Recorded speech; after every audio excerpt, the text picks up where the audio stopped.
I'm Zoe, 21, dubbing myself a writer for now. With me is my older brother, Mr. Axel Reyes, aged 30, navigating the corporate world post-college.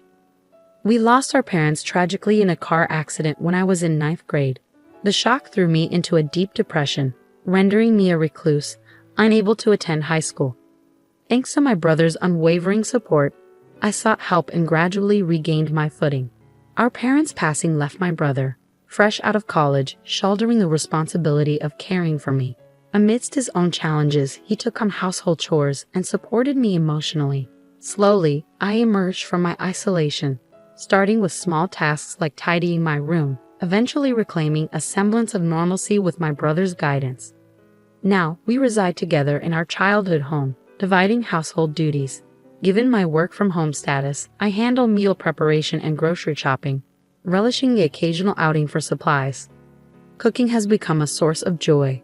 I excel at concocting dishes from recipes discovered online during my hermit days.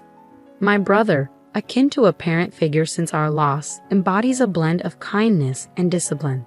His dedication to education paved the way for a successful career, culminating in a leadership role at a prominent company. Over time, he blossomed socially, culminating in a relationship with Miss Nora Reyes, his now fiancée. When my brother introduced Nora to me, her elegance and warmth immediately resonated. She's a charming office lady at a major food company, a graduate of the same university as my brother.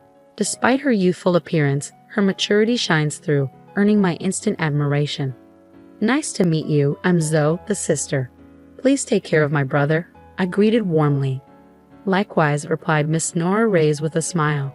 You're such a darling sister. I always wanted a sister, so I'm genuinely thrilled you'll be joining our family, Nora expressed, her smile radiant. Despite her slightly heavy makeup, her warmth was palpable, painting her as a delightful addition to our lives. Curious about me, she inquired, and Axel, my brother, stepped in to field the question. Well, actually, Zoe didn't attend college.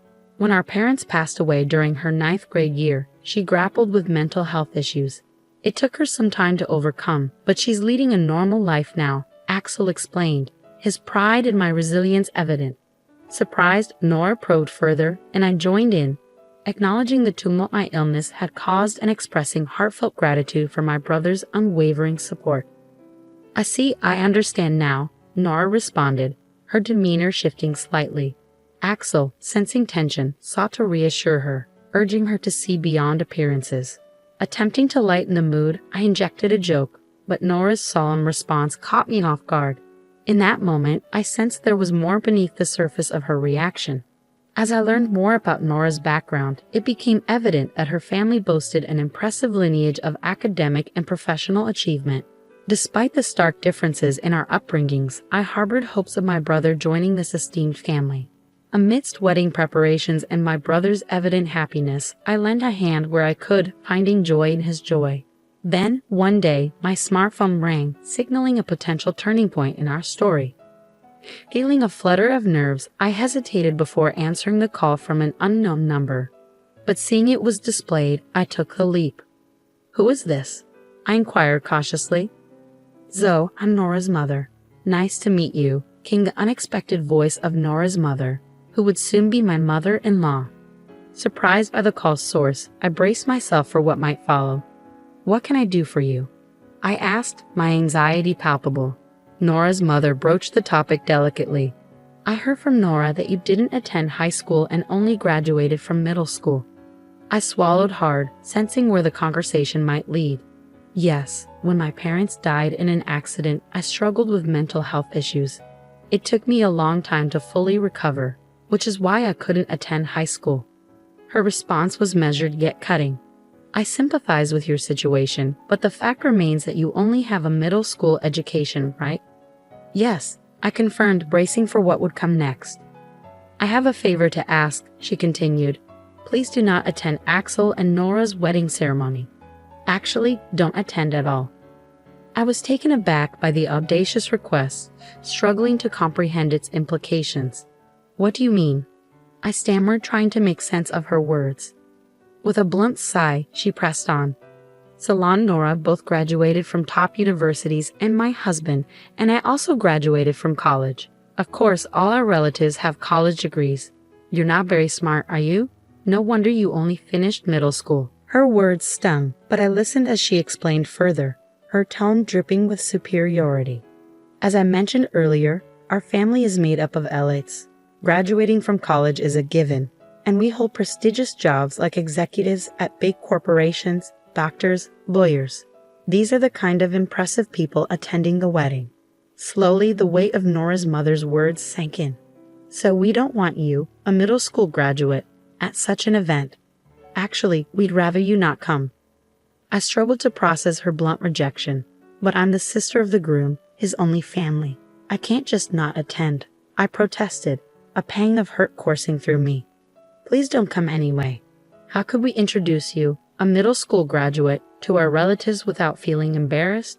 Do you understand? She pressed, her tone cutting. After the call ended, anger mingled with hurt, and I trembled with indignation. It wasn't the first time I faced disdain due to my education level. My parents, too, had harbored similar sentiments, overly concerned with appearances and reputation. Yet, despite their judgment, I never viewed my life as embarrassing. I refused to accept being looked down upon by others. But amidst my frustration, a new conflict emerged. What if my presence at the wedding jeopardized my brother's happiness? Could I bear to see him suffer on my account? Despite the years of support he'd given me, I couldn't bear to be the cause of his distress. In turmoil, I confided in my brother about the situation, fearing his disappointment. To my surprise, his response was unwavering support. Don't worry, you're my sister, my only family. Feel free to attend my wedding, he reassured me, his words a balm to my wounded pride. I'll protect you no matter what, but if I cause trouble for you, I don't mind not attending.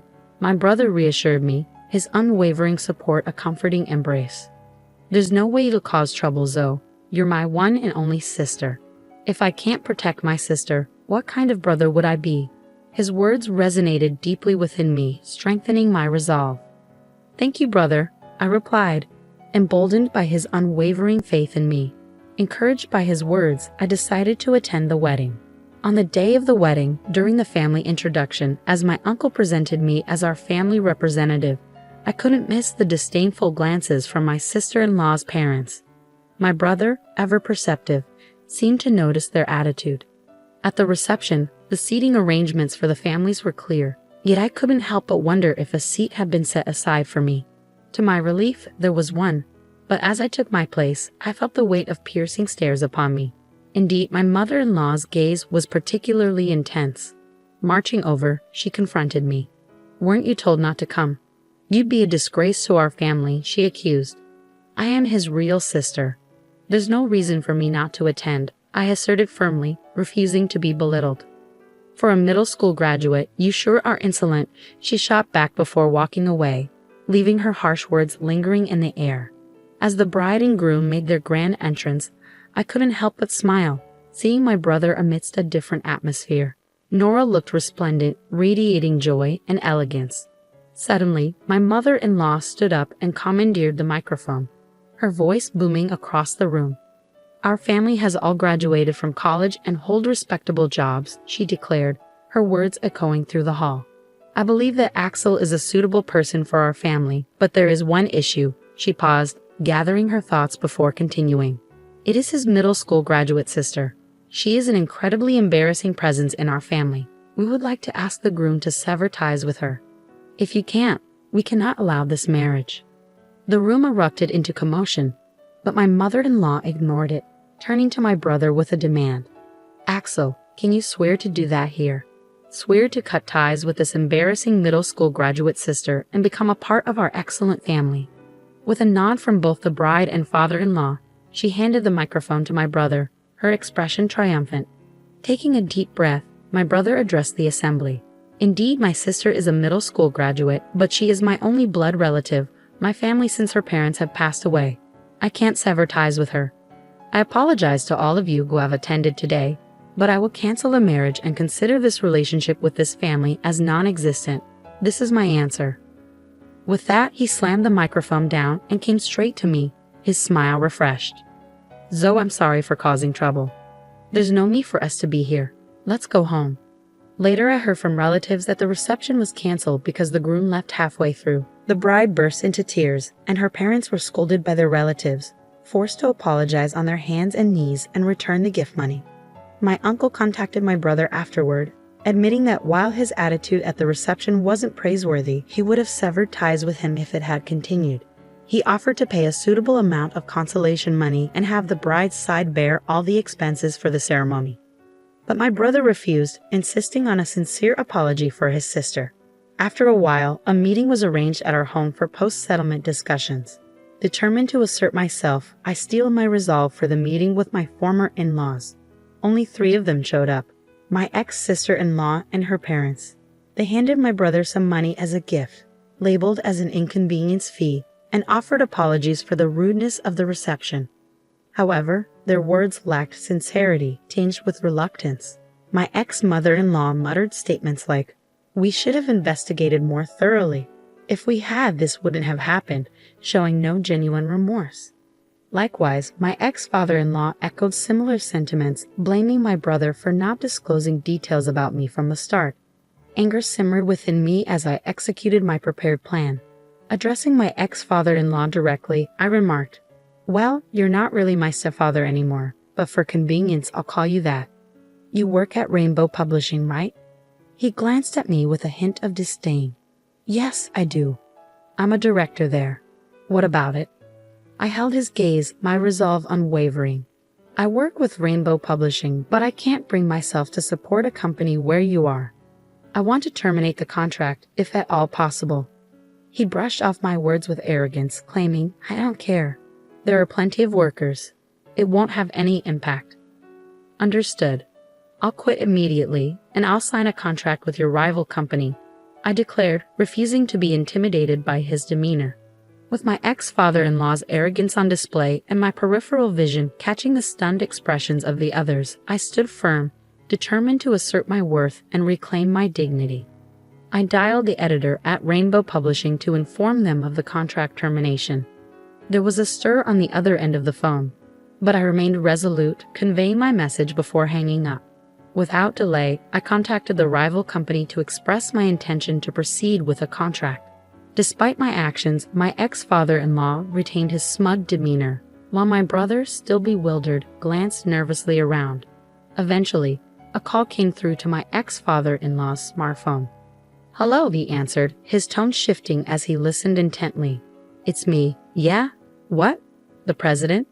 What's going on?" His expression paled as he whispered into the phone, and upon ending the call, he turned to me with a newfound gravity. Are you the popular author, Yes Ray?" he inquired, his tone incredulous. "Well, yeah. Yes Ray is my pen name for light novels." "So what?" I replied evenly. "Wait, you mean our president said a popular author is breaking the contract with us, and it's my fault?" He realized, his tone shifting to one of realization. "I simply asked you if it was okay to terminate the contract, and he said it didn't matter. That's all there is to it," I explained, holding my ground. He sighed heavily before continuing, "I apologize. You're in a late, right? Isn't it embarrassing for you to deal with a middle school dropout like me? Sorry." With his apology, I felt a sense of closure, knowing that my decision was acknowledged, albeit through unexpected circumstances. "I apologize, but can you reconsider terminating the contract?" my father-in-law pleaded, his tone marked by an unexpected humility. Curious about his sudden change in attitude, my ex-sister-in-law interjected, "Why would you be so humble to her? You're a middle school dropout after all." Frustrated, I snapped back, "Idiots. You're our publishing house's top author. If you leave, the damage to our company would be enormous. The president told me to take responsibility. At this rate, I'll be demoted." "What? Really? You?" "If that happens, it'll be too embarrassing to associate with the relatives." "Please, do something," my ex-sister-in-law and her parents pleaded, their confusion and desperation evident. "Please, can you reconsider?" they implored, their voices tinged with desperation. "It's impossible. The matter is settled, so please leave," I asserted firmly, my brother standing by my side in solidarity. "Then please leave as requested," my brother added, his smile brightening as we watched the three of them leave, their shoulders slumped in defeat. After their departure, my brother turned to me with a newfound admiration. "You're a popular author? I didn't know that." "Well, I use a pen name when I posted a work I wrote last year online. It got good reviews, and Rainbow Publishing offered me a contract. I've been making quite a bit of money," I explained, a sense of pride swelling within me. My brother's smile widened, a rare sight in recent times. And so the broken engagement was resolved. My ex-sister-in-law seemed to be seeking another partner, but no one would approach her since the incident became widely known. She eventually became reclusive and quit her job. As for my ex-father-in-law, being blamed for my contract termination led to his demotion to a regular employee. Unable to endure warehouse work, he resigned. My ex-mother-in-law faced harsh criticism from her relatives for her disgraceful behavior at the wedding reception and was no longer recognized by her once proud and accomplished family. It serves them right, I thought, grateful for the support of my new publisher. My popular work was turned into a comic, and its popularity soared once again. Now there's talk of an anime adaptation. My brother buried the memory of the wedding as a dark history and focused on working hard. Our days returned to being peaceful, and though I still racked my brain over creating light novels, I found happiness in the repetition of these peaceful days. I planned to go on a trip with my brother, taking our late parents' house with us, preserving their memory and cherishing the peace we found together.